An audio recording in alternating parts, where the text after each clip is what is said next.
card. Oh, nice. Oh, the bed looks lovely. Nice TV. It's actually really quite spacious. Lovely colours as well.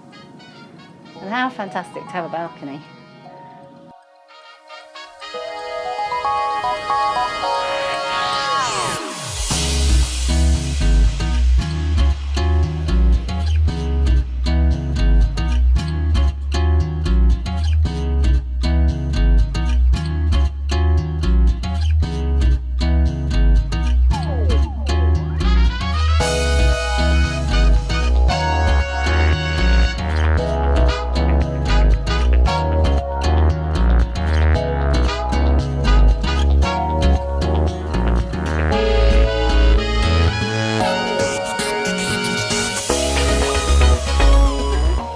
One of the first things to strike me as I had a look around on board is the colour schemes. Compared to a lot of ships I've been on, it's really quite understated. Lots of beige and grey and neutral tones. You notice it particularly out on deck, where the choice of deck furniture is really very classy indeed. You've got lots of lovely loungers with thick mattresses, logoed towels, and it all looks very, very smart. Up on the sun deck too, there's lots of different types of furniture, so you can get together with groups of friends or just be private. It's really tastefully done. And of course, what everybody wants to know when they get on board is what are the other passengers like. And having looked around, I'm guessing the average age is probably early 60s. Lots of couples in their 50s and 60s, but also younger couples. And I've even noticed some families, although it's not particularly geared for families on this ship. I've heard a lot of American accents, a lot of British accents. I'd say that's probably the majority, but also some Europeans as well. It's really quite mixed, and the atmosphere is very friendly, very relaxed, very informal. Up on the bridge, Captain Carl filled me in on the stats. We're 180 metres long, 28 metres wide, and we have a draft of 5.8 metres. That's the amount of ship that's under the water. And our air draft is 42 metres, that's the height of the ship above the water. And I use lots of hand gestures so that all the pilots around the world, whether they speak English or not, understand me. So basically, the Quest is quite a small ship, relatively speaking. In this day and age, we're quite a small ship. The perfect size, really. We get into so many little harbours around the world. And today's a perfect example. We're in Livorno. The bigger ships are parked way over there. And we're almost in the middle of town. Yeah, which is a huge bonus to guests on board, to be able to just walk on and off the ship and, you know, either go off on excursions or explore independently. It's very, very easy getting on and off, which is fantastic. It is. You know, yeah. I say that when we berth in places like Nice in France, that all of the signs that say Centreville, that's French for Azamara Quest.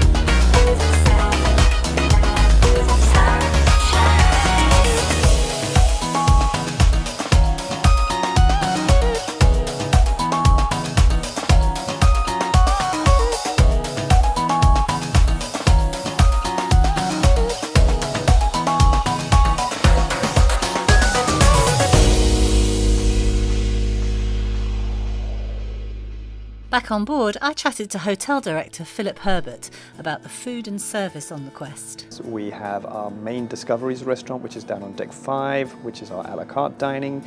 We have up here our two specialty restaurants. We have the Aquilina, which is our modern Italian, our Prime Sea, which is our steakhouse.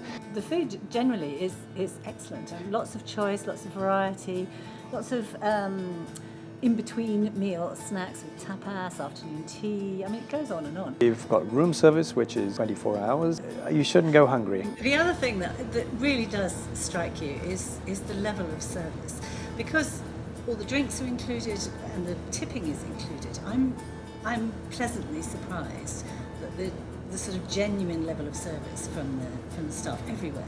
Always smiling, always helpful, you know, without being in your face. I think that The crew, because they know that they are now on a salary that they know that they will get at the end of every month, they feel well compensated. We look after their welfare on board, so generally we have happy crew here. And because of that, they are engaged and they're willing to go above and beyond to make sure that the guest experience is great. And that's what we're hearing from all our guests. I think the thing I like about it most is, compared to the other cruises I've been on, it's very laid back. There's no fixed time to anything. It's you just roll up and you can eat when you want to, have a drink when you want to. There's no pressure. There's no queues. Just brilliant. It's just really friendly, I think. You know, it's like a comfortable hotel, really comfortable. There's no pretension about it, but you're made to feel, every guest is made to feel very special. We actually don't enjoy cruising necessarily, but we were using this as just a good mode of transportation to get us to as many countries as possible in the quickest amount of time. But once we got on the boat, we really enjoyed the boat and the food and the staff and the drinks and the restaurants. So the other nice thing is there's not a whole lot of kids around. yeah, So it's not like it's peaceful. just it's very peaceful. It works perfectly for what we wanted. In the evenings, there's plenty of options, whether you just want a quiet drink, perhaps a bit of dancing, or maybe take in a show.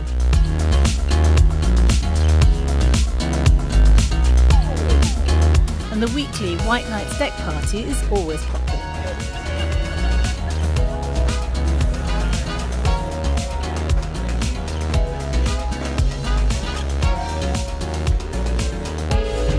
Tonight's gonna be a good night. Tonight's gonna be a good night. Tonight's gonna be a good night. I got a feeling.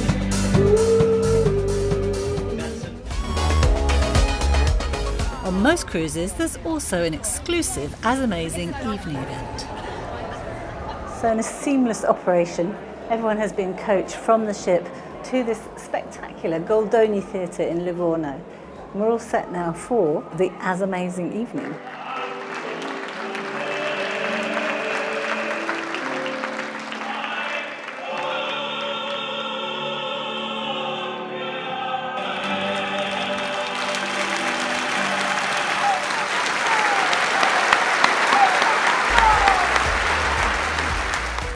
For me, this ship is the perfect size, large enough to have all the facilities and entertainment you could want, but small enough to retain those high levels of service. The attention to detail on this ship is really outstanding. More than that though, it's about balance. You've got all the social aspects of life on board, but maximum time assured. Really make sure you enjoy all those destinations you're going to visit to the full. For me, it's destination cruising at its best.